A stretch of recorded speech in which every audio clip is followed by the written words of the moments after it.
As therapists, our hands are our most precious tools, but like any tool, they can get damaged through injury or misuse. Unfortunately, myofascial pain can afflict anyone who uses their hands or forearms a lot, which these days means pretty much everyone, including therapists. Texting thumb, carpal tunnel pain, tennis elbow, golfer's elbow. These are all conditions that can be successfully treated using myofascial trigger point therapy. In the Beyond Trigger Points 8 CEU Get a Grip webinar, you'll learn how to treat persistent hand and forearm myofascial pain problems with new tools and new approaches that are designed to improve your skills as pain detectives. The Connect the Dot System's 5-step protocol includes myofascial spreading to prepare the ground, cross-fiber friction to locate the taut band that holds a trigger point compression using a variety of tools to release the trigger point, longitudinal stripping to encourage the healthy alignment of the muscle fibers, and finally stretching to help re-educate the fascia and muscle.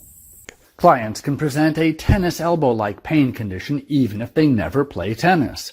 Treating trigger points in the wrist extensors can help resolve this condition, and in the following video demo by Cathy Cohen, founder of the Beyond Trigger Point system and NCBTMB approved educator, you'll see how to locate and treat these trigger points using trigger point compression and longitudinal stripping technique. Okay, so I've made some educated guesses here about where some taut bands might be. So our third stroke here will be trigger point compression. And like we did this morning, we'll work 3 points on 2 lines. So all the extensors hook up here. The belly ends here. If we divide that in half, our central trigger points, which are what all the documented spots are, will be here. So I'm starting right here. Here's the ulnar bone. All right, so I've just moved medial here, and we're getting a twitch response and a grimace, I might add, from Thomas's face. So I'll apply my elbow like that. You know, for a smaller person or a more fragile elderly person, you might just use one of your digits as opposed to your elbow. Slowly in, slowly out. I've just moved slightly medially. I'm looking for the taut band. No taut band, no trigger point. Okay, right there. And I'm just applying compression towards the table. My wrist is relaxed, my shoulders lined up over my elbow.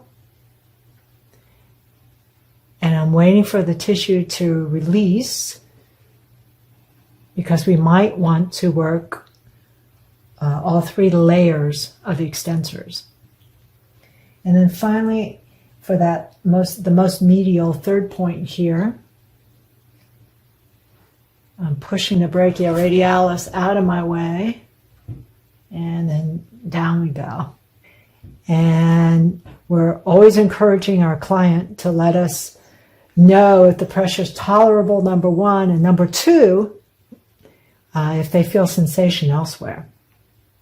Because if they feel sensation elsewhere,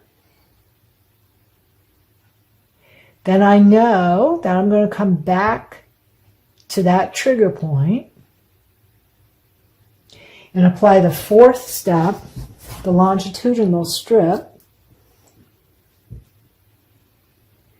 just to tease apart and encourage the elongation of that taut band. In this 8 CEU hands-on interactive webinar, you'll learn to treat those muscle groups that often harbor painful trigger points in the hands and forearms. You'll practice the full 5-step protocol for the hand and finger flexors and wrist extensors, palmaris longus, supinator, and thumb muscles. You'll have a front row seat for all the demos, and you'll receive a free set of follow-up review videos. You'll find full details on this NCBTMB approved webinar at the link found below. Attendance is limited, so please enroll soon.